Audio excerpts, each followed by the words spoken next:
ஒரு டவுன்ல இருக்கிற மொத்த மக்கள் தொகையுமே ஒரு நாய் தான் காப்பாத்தியிருக்கு அப்படின்னு சொன்னா உங்களால நம்ப முடியுதா? ஆமாங்க. இது ஒரு உண்மை கதை.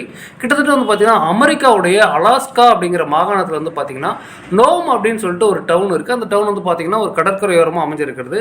அந்த கடற்கரையோரமா அமைஞ்சிருக்கிற டவுன்ல இருந்து பார்த்தீங்கன்னா, கிட்டத்தட்ட ஒரு 200 கிலோமீட்டர் தள்ளி இருக்கிற ஒரு இடத்துல இருந்து, அந்த ஊர்ல நோயால பாதிக்கப்பட்டிருக்காங்க. ஒரு சிலர் வந்து பார்த்தீங்கன்னா, வைரஸ் காய்ச்சலால பாதிக்கப்பட்டிருக்காங்க. அந்த மக்களுக்கு தேவையான தடுப்பூசிய நெறைய நாய்கள் வந்து போயிட்டு இந்த ஸ்லெட்ஜ் வண்டிகள் அப்படின்னு சொல்லுவாங்க பாருங்க. அது மாதிரி வண்டியில போயிட்டு ஒரு குரூப் ஆஃப் பீப்புள் வந்து எடுத்துட்டு வந்திருக்காங்க. அதுல வந்து பாத்தீங்கன்னா அந்த நாய்களை எல்லாத்தையுமே வந்து பாத்தீங்கன்னா தலைமை தாங்கி ஒரு நாய் வந்து கூட்டு போய் அந்த நாய் மூலியமா தான் அங்க இருக்கிற அந்த ஊசியை வந்து குறிப்பிட்ட டைமுக்குள்ளார அந்த டவுனுக்கு எடுத்துட்டு வந்து சேர்த்திருக்காங்க. அந்த நாயுடைய பெயர் டோகோ. அந்த டோகோ அப்படிங்கிற நாயுடைய பேரை வச்சே தான் வந்து பாத்தீங்கன்னா அங்க ஒரு படமும் வந்து எடுத்திருக்காங்க ஹாலிவுட்ல.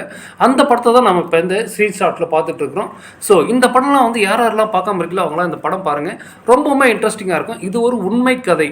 எப்படி அந்த நாயை வந்து கூட்டுட்டு அவங்க ஒரு கஷ்டப்பட்டு அந்த பனிப்பாறைகள் பனிமலைகள் வழியாக வந்து போயிட்டு அதை ஊசியை வந்து எடுத்துகிட்டு வந்தாங்க. அவங்க எடுத்துகிட்டு போகிறதுக்கு என்னென்ன சிரமப்பட்டாங்க அப்படிங்கிற மாதிரியான வீடியோலாம் பக்காவாக காமிச்சிருப்பாங்க. ஸோ இது பார்க்குறதுக்குமே ரொம்ப இன்ட்ரெஸ்டிங்காக இருக்கும்.